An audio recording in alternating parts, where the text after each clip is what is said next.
Bismillahirrahmanirrahim. Assalamualaikum warahmatullahi wabarakatuh. Alhamdulillahirrahmanirrahim, saya panjatkan puji syukur kehadirat Tuhan Yang Maha Kuasa, Allah Subhanahu wa Ta'ala. Dengan rahmat dan karunia-Nya kita bisa bertemu kembali di kuliah online pada saat ini. Pada saat ini, saya akan berusaha menyampaikan materi kuliah online mata kuliah keperawatan komunitas 2 dengan tema Asuhan Keperawatan Kesehatan Komunitas Populasi Rentan, yaitu kecacatan atau disabilitas.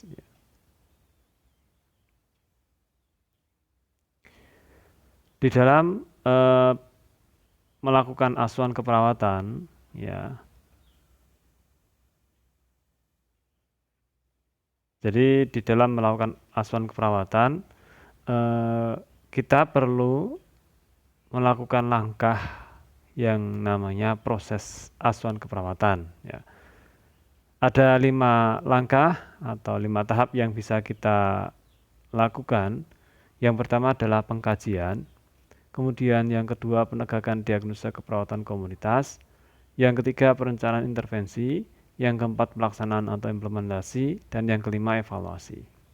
5 tahap ini perlu dilakukan apabila kita membuat asuhan keperawatan agregat komunitas populasi rentan, kecacatan atau disabilitas. Ya.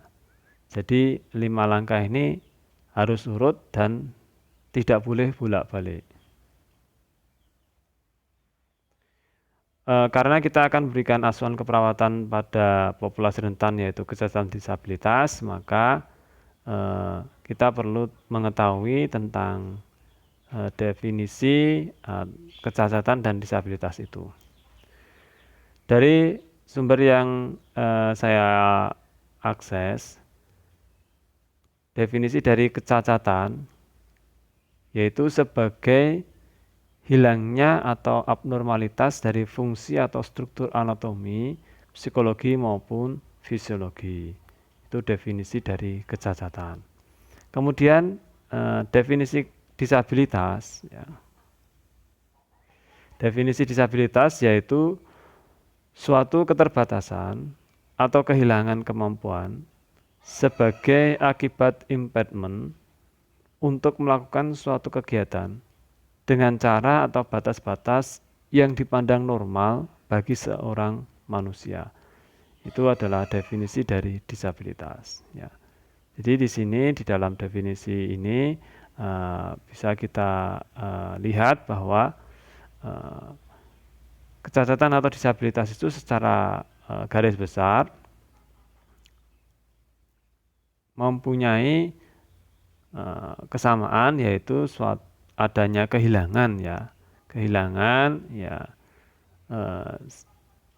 salah satu bagian ya dari tubuh ya, baik itu kehilangan fungsinya atau kehilangan ya kemampuannya ya.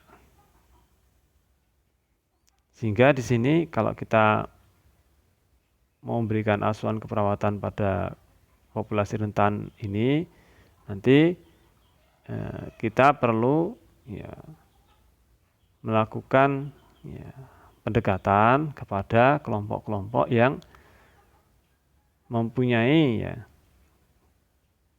kecacatan atau disabilitas. Ya. Sehingga kelompok-kelompok itu bisa kita berikan intervensi keperawatan sesuai dengan masalah kesehatan yang ada. Ya.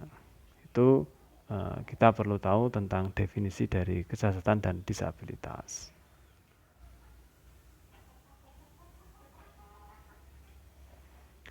Kemudian memasuki asuhan keperawatannya ya dimulai dari tahap pengkajian. Seperti pada tahap pengkajian komunitas agregat populasi rentan yang sebelumnya, ada aspek-aspek yang perlu dikaji, yaitu yang pertama data inti atau community core. Community core ini meliputi ya, sejarah komunitas, data demografi, statistik vital atau angka kelahiran dan kematian, sistem nilai, genogram, atau silsilah keturunan. Yang mana data inti ini bisa kita peroleh dengan kita terjun langsung ke komunitas populasi rentan kecacatan itu, atau bisa kita lihat dari catatan-catatan dokumentasi terdahulu tentang komunitas populasi rentan kecacatan atau disabilitas yang sudah ada. Yang kedua yang perlu kita kaji yaitu lingkungan fisik, ya. Meliputi keadaan kesehatan individu dan lingkungan sekitar komunitas. Ya, di lingkungan fisik ini bisa kita cek ya kondisi lingkungan sekitar komunitas populasi rentan kecacatan tadi itu, apakah di lingkungan sekitarnya itu mendukung tentang kesehatan dari populasi rentan kecacatan atau disabilitas ini atau tidak ya. Kalau misalnya keadaan lingkungannya mendukung, berarti sudah baik. Tapi kalau keadaan lingkungannya tidak mendukung, berarti nanti kita perlu memodifikasi lingkungan untuk menciptakan dukungan kesehatan kepada komunitas populasi rentan kecacatan atau disabilitas. Kemudian juga kesehatan individu populasi rentan kecacatan ini kita bisa melakukan pengkajian secara fisik ya, meliputi ya pemeriksaan tanda-tanda vital, kemudian pemeriksaan head to toe atau pemeriksaan laboratorium bila diperlukan. Misalnya ada pemeriksaan darah, pemeriksaan sputum, pemeriksaan urin dan sebagainya. Ya. Kemudian yang ketiga yang perlu kita kaji adalah pelayanan kesehatan atau vaskes dan sosial yang berpengaruh terhadap kesehatan populasi rentan kecacatan disabilitas. Ya. Jadi di dalam pengkajian yang ketiga ini kita cari apakah di wilayah itu ada ya fasilitas kesehatan yang terdekat di wilayah komunitas kelompok orang-orang yang cacat dan disabilitas itu, adakah ya sarana pelayanan kesehatan ya. Kalau misalnya ada, ini bisa mendukung ya tentang ya kesehatan dari komunitas populasi rentan dan kecacatan di wilayah itu ya. Tapi kalau tidak ada, berarti nanti kita perlu ya memberitahu kepada komunitas populasi rentan kecacatan itu tentang lokasi yang lokasi vaskes yang bisa diakses ya. Ya, sehingga komunitas populasi rentan apabila terjadi gangguan kesehatan bisa mengakses vaskes yang kita sampaikan tadi itu ya. Dan juga kalau perlu kita memberikan peta ya, peta lokasi dari vaskes yang ada itu, sehingga nanti bisa lebih mudah dipahami oleh komunitas kelompok kecacatan dan disabilitas itu bila mau melakukan pemeriksaan kesehatan. Kemudian yang keempat yang perlu dikaji adalah aspek ekonomi yang berpengaruh terhadap populasi rentan kecacatan disabilitas ya. Di sini terkait dengan jumlah penghasilan, jumlah pendapatan, keluarga dari populasi rentan kecacatan atau disabilitas itu, apakah keluarganya itu mempunyai penghasilan yang mencukupi kebutuhan hidup dari populasi rentan kecacatan atau disabilitas itu. Kalau misalnya penghasilan keluarga itu sudah mencukupi, berarti ini baik untuk mendukung kesehatan komunitas populasi rentan dan kesehatan yang ada di keluarga itu. Tapi kalau misalnya penghasilan atau pendapatannya tidak mencukupi, maka kita perlu ya memberikan bantuan sosial terkait dengan kebutuhan pokok pada populasi rentan kecacatan atau disabilitas itu. Bantuan itu bisa kita sediakan secara mandiri atau bisa kita cari donatur ya, cari donatur yang peduli terhadap komunitas populasi rentan atau kecacatan. Ya, bisa kepada pemerintah setempat atau bisa kepada lembaga swadaya masyarakat yang peduli terhadap komunitas populasi rentan atau kecacatan atau disabilitas.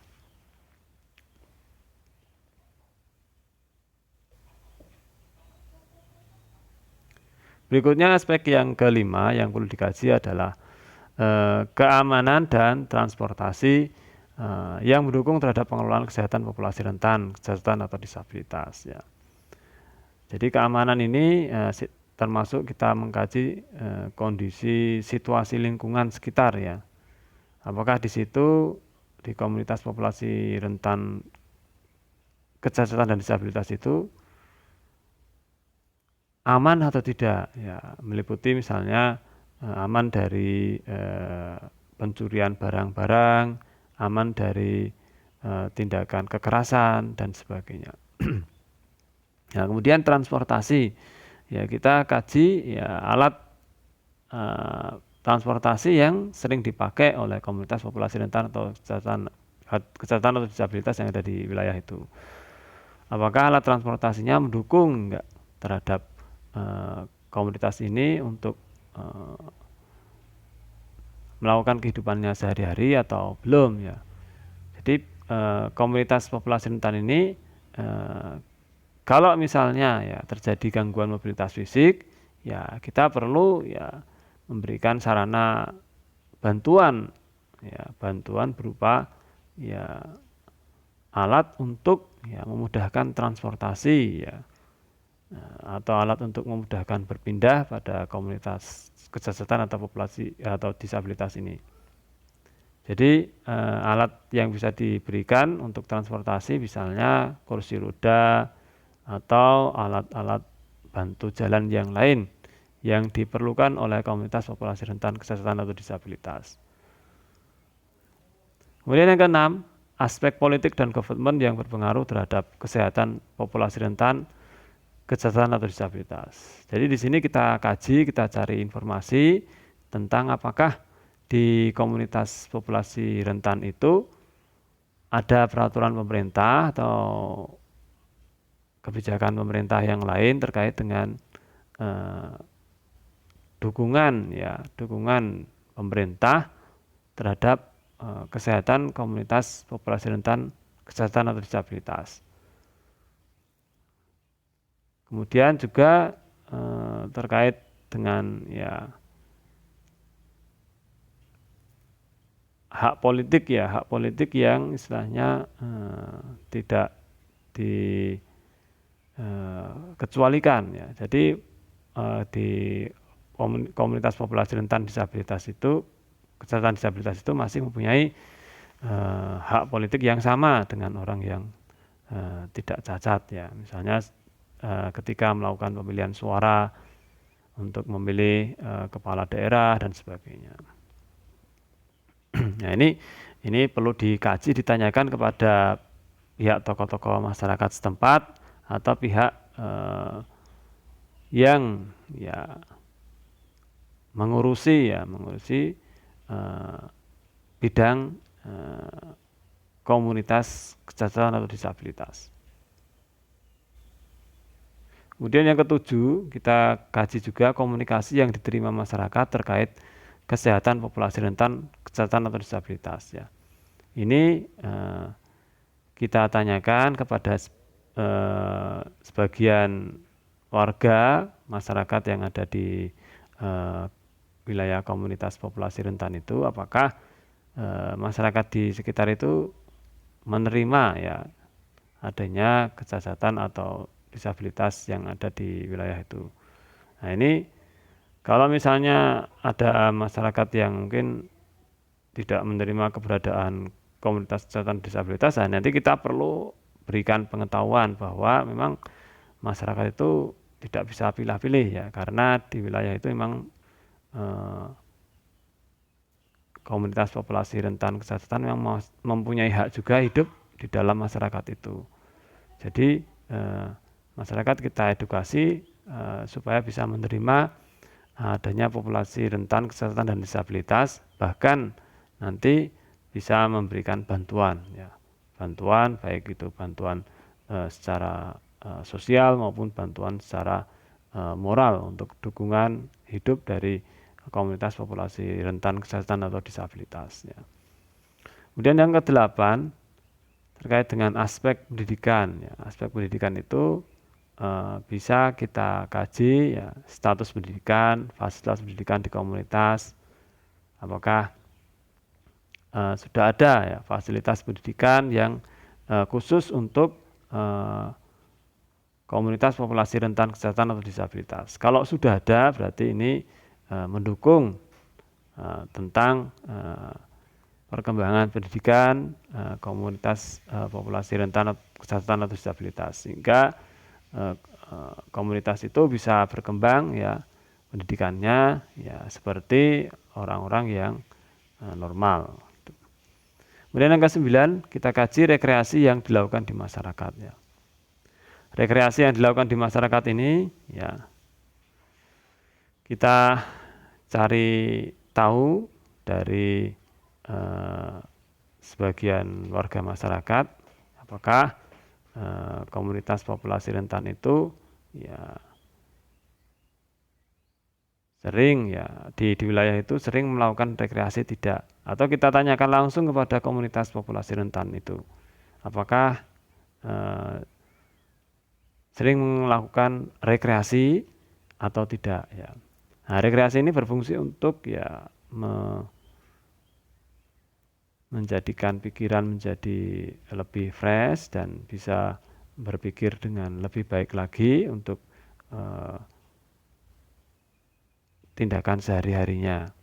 Rekreasi ini tidak harus ke tempat wisata yang jauh dan mahal, tapi juga bisa dilakukan di tempat wisata yang terdekat di wilayah komunitas itu, atau juga dibuat suatu kegiatan yang bisa ya menarik, yang bisa membuat pikiran menjadi lebih fresh kepada komunitas populasi rentan kesehatan atau disabilitas. Misalnya kegiatan terapi aktivitas kelompok yang khusus diperuntukkan untuk komunitas populasi rentan kesehatan atau disabilitas, yang mana di dalam kegiatan itu akan mengembangkan ya istilahnya komunikasi, mengembangkan hubungan sosial, dan nanti di situ dikasih reward ya bagi komunitas populasi rentan kesehatan atau disabilitas yang aktif melakukan kegiatan terapi aktivitas kelompok itu ya.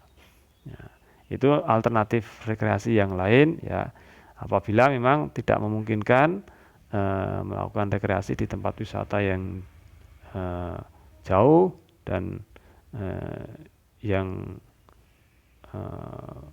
tidak bisa diakses oleh komunitas populasi rentan kesehatan disabilitas.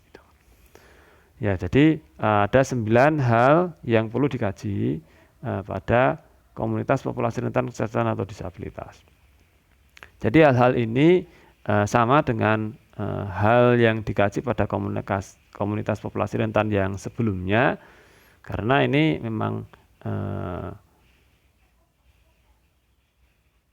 hal ya yang meliputi pengkajian ya, pengkajian komunitas ya. Ini adalah gambar dari roda pengkajian komunitas yang bisa dipakai untuk melakukan pengkajian komunitas pada populasi rentan kesehatan atau disabilitas maupun populasi rentan yang lain. Ada pengkajian lingkungan, pendidikan, kemudian keamanan dan transportasi, politik dan pemerintahan, pelayanan kesehatan dan sosial, komunikasi, ekonomi, dan rekreasi. Ini sama dengan hal roda pengkajian sebelumnya. Kemudian ini adalah tahap setelah pengkajian. Nanti setelah data di dalam pengkajian itu diperoleh, nanti akan dianalisa datanya, kemudian untuk menentukan masalah atau stresor yang ada di komunitas itu, kemudian nanti ditegakkan diagnosis keperawatan komunitas, berdasarkan data pengkajian lalu dibuat rencana intervensi atau rencana tindakan dan kemudian dilakukan intervensinya atau implementasi rencana itu lalu di dalam implementasi itu bisa meliputi pencegahan primer, pencegahan sekunder, pencegahan tersier. Dan tahap yang terakhir nanti akan ada evaluasi dari hasil implementasi yang sudah dilakukan.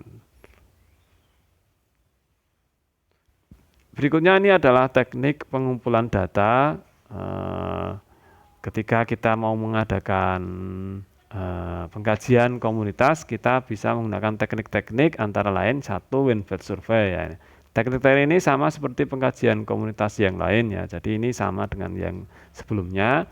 Ya, yang pertama tadi itu Weinberg survey, yaitu melakukan pengamatan langsung ke masyarakat dengan berkeliling di wilayah komunitas itu menggunakan semua panca indera yang kita miliki, ada penglihatan, pendengaran, kemudian penciuman dan lain sebagainya. Dan kalau perlu kita memakai alat ya pengkajian seperti alat tulis untuk mencatat, kemudian alat perekam video atau kamera dan sebagainya, sehingga di dalam Weinberg survey ini kita akan menemukan data yang cukup akurat ya. Dan selanjutnya teknik hasil wawancara ya. Jadi hasil wawancara ini bisa kita lakukan, kita datang langsung menemui komunitas populasi rentan kesehatan atau disabilitas dan kita tanya jawab dengan mereka terkait dengan kondisi kesehatan dan lingkungan yang ada di sekitar mereka.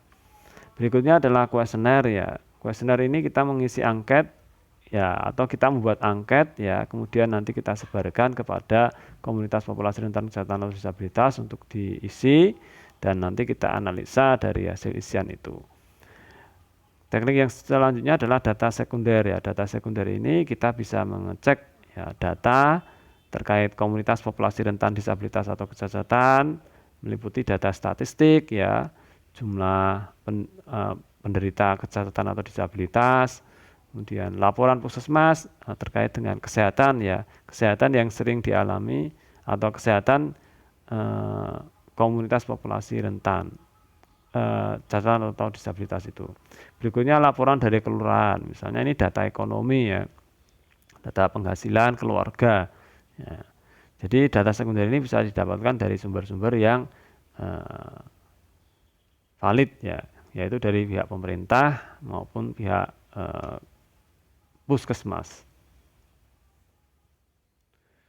Kemudian di dalam pengkajian itu ada komponen-komponen yang bisa kita lakukan tindakan ya, meliputi pengkajian fisik itu ada komponen inspeksi ya. Inspeksi itu kita memakai seluruh indera kita ya, melihat, mengamati ya lingkungan atau mengamati kondisi fisik ya dari komunitas populasi rentan kecacatan atau disabilitas itu.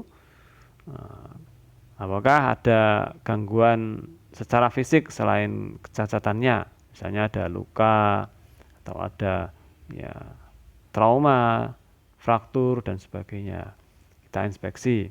Kemudian kita auskultasi ya, kita memakai stetoskop untuk mendengarkan bunyi nafas, ya, bunyi jantung, dan untuk ya mengecek ya suara-suara yang ada di dalam perut ya dengan menggunakan stetoskop.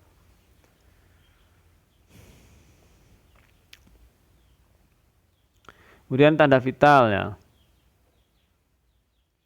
Tanda vital ini ya kita cek ya suhu, tekanan darah, ya respirasi, nadi ya. Kita pakai alat termometer, spektrometer ya. Nah, kita periksa ya komunitas populasi rentan kecacatan atau disabilitas itu. Apakah ada peningkatan suhu, apakah ada peningkatan tekanan darah dan sebagainya ya. Kemudian juga kita cek ya kondisi suhu dari lingkungan ya, berupa iklim, di lingkungan komunitas itu. Ada termometer ruangan ya. Termometer ruangan kita pakai untuk mengukur ya kondisi ruangan tempat tinggal ya komunitas populasi rentan kejahatan disabilitas itu ya. Nah, ruangan ini akan juga mempengaruhi kondisi fisik ya. Karena kalau misalnya ruangan terlalu panas, nah ini nanti juga akan menyebabkan ya banyak mengeluarkan keringatnya. Sehingga kalau banyak mengeluarkan cairan itu nanti perlu diberikan cairan yang cukup. Kalau cairan tidak cukup maka nanti bisa timbul dehidrasi ya. Berikutnya pemeriksaan sistem ya. Pemeriksaan sistem ya. Jadi kita memakai head to toe ya, pengamatan dari kepala sampai kaki ya. Kemudian bisa kita mengamati sistem-sistem sosial yang ada di komunitas itu. Adakah masalah di dalam sistem sosial yang tempat komunitas populasi rentan kejahatan atau disabilitas itu. Kalau misalnya ada masalah ya kita berusaha sesuai kemampuan kita memberikan masukan, memberikan solusi bagi masalah yang ada itu.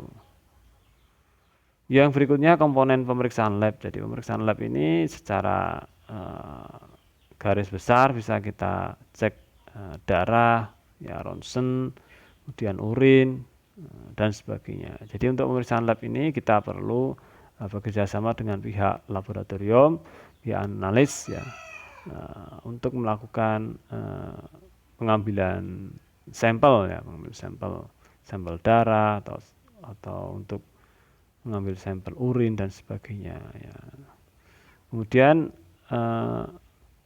di dalam pemeriksaan lab ini ya, ini kita juga perlu ya mengeluarkan biaya. Karena untuk tes darah saja kita perlu ya alat-alat ya, yang memadai.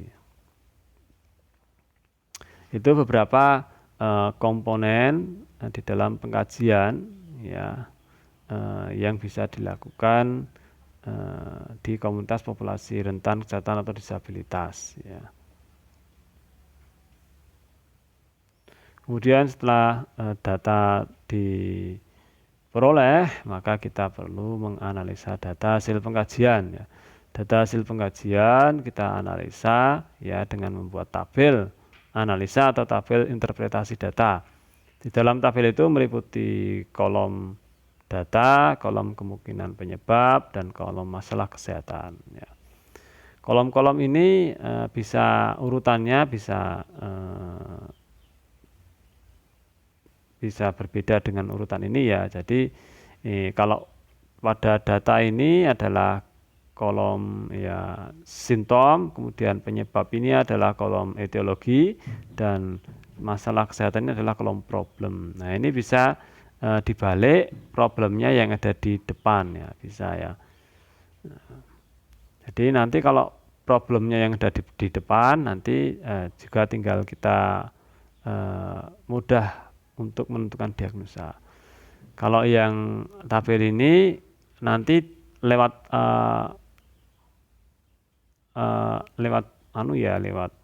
di akhir ini ya. Jadi pada problem masalah kesehatan ini nanti akan berhubungan dengan kemungkinan penyebab, kemungkinan berhubungan dengan ditandai dengan data. Ya, jadi ini data tabel ini ya minimal ya ada 3 kolom ini, minimal ada 3 kolom.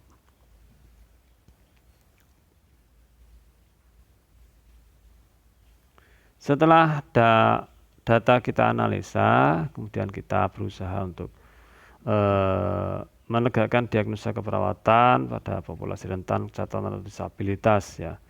Misalnya ini saya langsung saja memberikan contoh salah satu diagnosa keperawatan yang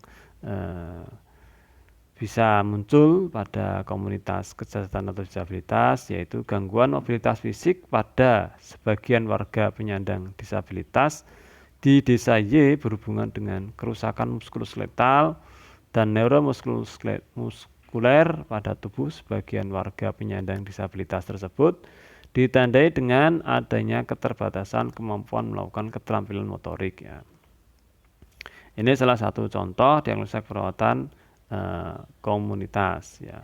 Di dalam diagnosa ini terdiri dari komponen problem, yaitu gangguan mobilitas fisik pada sebagian warga penyandang disabilitas di desa Y. Kemudian komponen etiologi, yaitu kerusakan muskuloskeletal dan neuromuskuler pada tubuh sebagian warga penyandang disabilitas tersebut. Kemudian komponen simptom atau sign, yaitu adanya terbatasan kemampuan melakukan keterampilan motorik. Ya. Jadi diagnosa keperawatan komunitas ini sudah lengkap ya, terdiri dari komponen problem, etiologi, dan sign.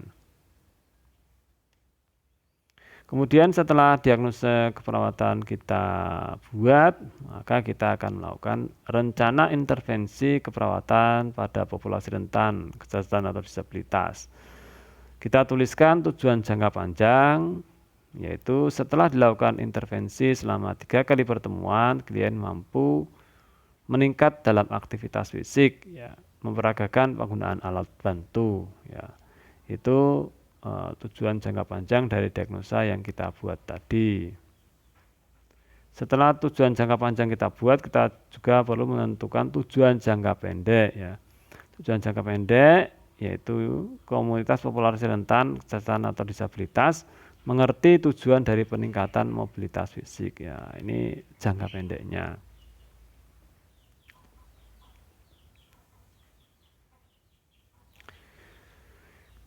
Setelah kita menentukan tujuan, maka kita akan menentukan tindakan apa yang bisa kita lakukan pada komunitas populasi rentan kecacatan atau disabilitas itu. Ya.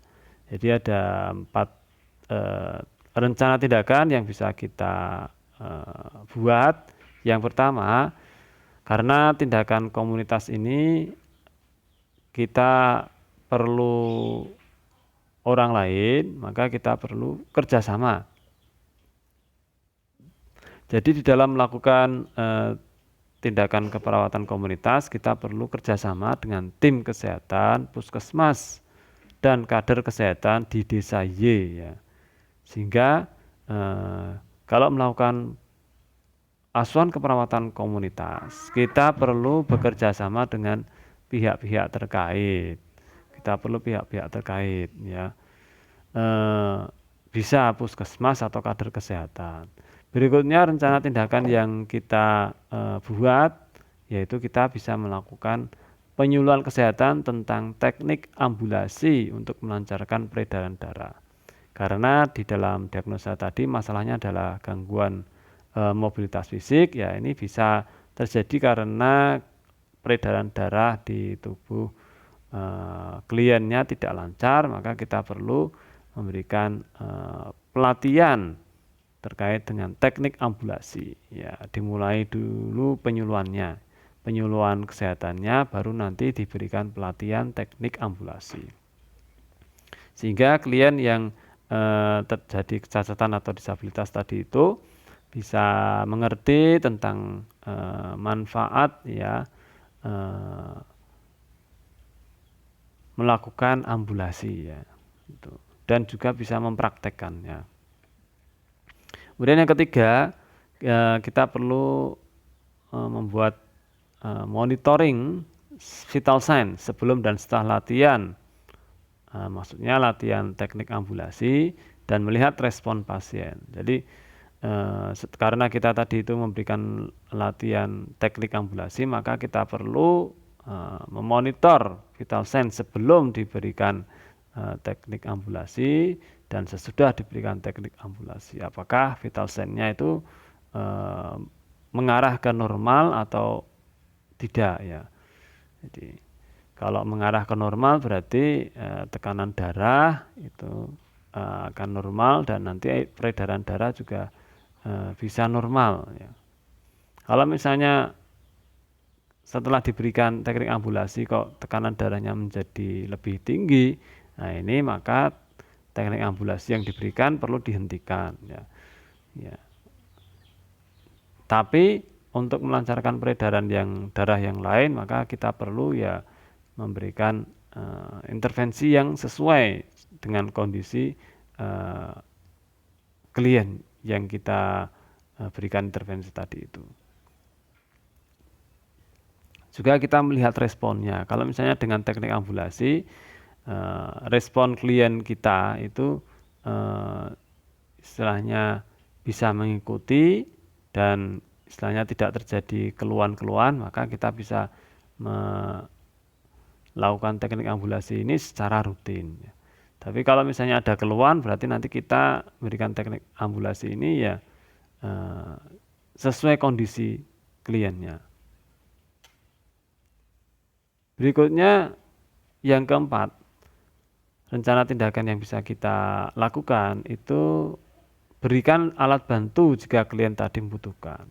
Karena tadi ada gangguan mobilitas fisik, maka untuk membantu mobilitas fisik klien kita perlu memberikan alat bantu ya.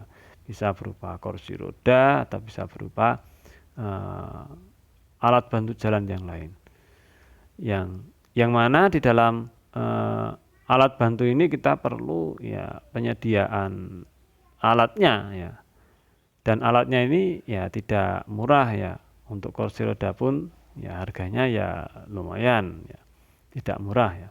Maka kita perlu mencari donatur, mencari ya bantuan terkait dengan penyediaan alat bantu ini ya.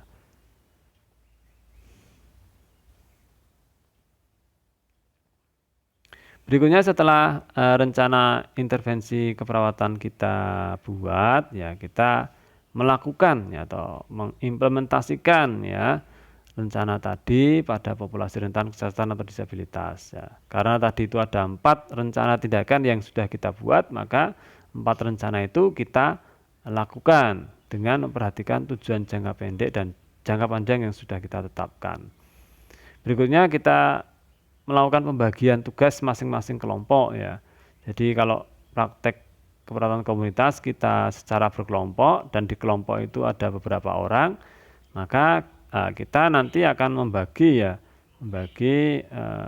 tugas masing-masing orang dalam kelompok itu apa saja tugasnya nanti kita bagi ya. Kalau misalnya ada 10 orang, kemudian ada 4 rencana tindakan ya nanti ada satu tindakan ada 2 orang ya. Kemudian ada yang 3 orang ini kita bagi tugas masing-masing. Kemudian juga kita gunakan waktu dan tempat yang telah direncanakan ya. Tadi misalnya kita mengadakan penyuluhan kesehatan itu di komunitas populasi rentan kesehatan disabilitas ini sudah ditetapkan tempatnya ya kita gunakan ya tempat yang sudah ditetapkan tadi. Juga waktunya juga kita perlu sesuaikan ya. Juga kita perlu kontrak waktu dulu. Kalau melakukan penyuluhan kesehatan itu kita perlu kontrak waktu dulu dengan orang yang akan kita berikan penyuluhan. Selanjutnya di dalam implementasi kita perlu mendokumentasikan tindakan yang sudah dilakukan dengan membuat tabel ya catatan perkembangan, yang mana tabel catatan perkembangan itu meliputi kolom nomor, kemudian tanggal, jam, kemudian kolom tindakan yang sudah dilakukan dan kolom evaluasi ya. Juga di sampingnya kolom evaluasi itu ada kolom tanda tangan paraf pelaksana ya. Sehingga di sini dengan adanya dokumentasi ini secara tertulis itu merupakan bentuk bahan laporan kita sebagai pelengkap asuhan keperawatan ya. Atau kalau misalnya kita mau mendokumentasikan secara audiovisual bisa kita rekam, bisa kita foto tindakan yang sudah kita lakukan pada komunitas populasi rentan kesehatan atau disabilitas, sehingga dengan foto maupun video ini akan lebih objektif ya tentang ya laporan yang kita buat. Tahap yang terakhir dari ASKEP komunitas agregat populasi rentan kesehatan atau disabilitas itu kita akan membuat evaluasi ya. Evaluasinya bisa tertulis di dalam catatan perkembangan di dalam tabel implementasi tadi itu meliputi isian data subjektif yang merupakan ungkapan dari komunitas populasi rentan yang sudah kita berikan tindakan itu. Bagaimana ungkapannya ya, ini merupakan data subjektif. Kemudian data objektif itu hasil pengamatan kita setelah kita berikan tindakan pada komunitas populasi rentan kesehatan atau disabilitas itu, bagaimana secara umum pengamatan kita ya, data objektif. Misalnya dari segi kalau tadi masalahnya gangguan mobilitas fisik, kita amati apakah dari mobilitasnya sudah bisa meningkat dari sebelum kita berikan tindakan atau belum ya. Kalau misalnya sudah meningkat, berarti di dalam data objektif ini bisa kita tuliskan mobilitas ya, klien meningkat ya. Artinya apa? Ya bisa mobilitas lebih banyak dibanding sebelumnya. Ya, kemudian analisa data ya, analisa masalah ya. Analisa masalah ini kita buat ya berdasarkan ya masalah yang ada ya. Misalnya tadi masalah gangguan mobilitas fisik, maka kita tuliskan di analisa data ini kita tulis masalah gangguan mobilitas fisik. Kalau misalnya tadi sudah bisa meningkat ya mobilitasnya, berarti masalah gangguan mobilitas fisik ya teratasi sebagian ya, karena kalau misalnya komunitas populasi rentan kesehatan atau disabilitas ini untuk mobilitas fisiknya mau seperti semula orang normal, itu sepertinya masih butuh tindakan lanjutan ya, sehingga analisa masalah ini masih teratasi sebagian ya. Kalau masih teratasi sebagian, maka kita perlu melakukan tindakan lanjutan ya, yaitu membuat planning kita tuliskan ya, misalnya lakukan teknik ya ambulasi secara rutin ya. Jadi misalnya karena peredaran darahnya tidak lancar, kemudian diberikan ambulasi menjadi lancar. Nah, ini perlu dilakukan secara rutin ya. Jadi planning kita tuliskan. Nah, itu adalah evaluasi meliputi SOAP. Evaluasi juga dapat dilakukan dengan membandingkan antara hasil setelah tindakan dengan tujuan tindakan. Apakah tujuan tercapai atau tidak setelah dilakukan tindakan. Ya, jadi selain melihat pada masalah, evaluasi juga bisa melihat pada tujuannya. Ya. Sehingga nanti di dalam penulisan analisa SOAP tadi itu bisa dituliskan tujuan tercapai atau tidak ya. Ya, karena tadi itu kita sudah membuat tujuan umum dan tujuan jangka panjang dan tujuan jangka pendek, maka kita perhatikan apakah tujuan jangka panjang itu sudah tercapai atau belum tercapai ya. Itu evaluasi juga bisa melihat ya tujuan ya. Kalau tujuan tercapai berarti ya sudah baik ya. Kalau tujuan belum tercapai berarti kita perlu membuat rencana tindakan lanjutan, artinya kita membuat planning ya. Itu. Ya, demikian tadi materi kuliah tentang asuhan keperawatan komunitas populasi rentan kecacatan atau disabilitas yang bisa saya sampaikan ya. Apabila nanti ada pertanyaan, nanti silahkan melalui sarana WhatsApp kepada nomor saya ya. Dan sekarang saya akan menyampaikan soal evaluasi ya. Soal evaluasi ASKEP agregat populasi rentan catatan atau disabilitas.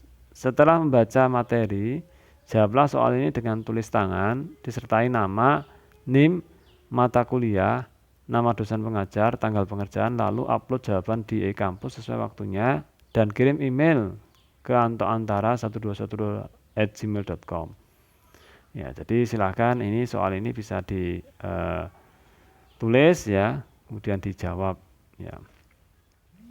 Lalu dikirim ke e-kampus.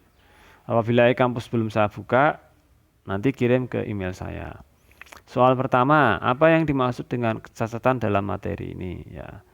Jadi tadi kalau sudah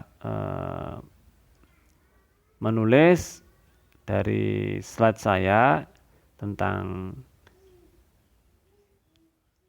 definisi dari kecacatan, maka akan bisa menjawab nomor 1 ini ya. Yang kedua, tuliskan 4 rencana tindakan yang berkaitan dengan komunitas populasi rentan atau kecacatan atau disabilitas. Ya, jadi tadi ada 4 ya rencana tindakan yang sudah saya sampaikan. Nah, ini bisa menjadi bahan jawaban dari soal ini. Yang ketiga,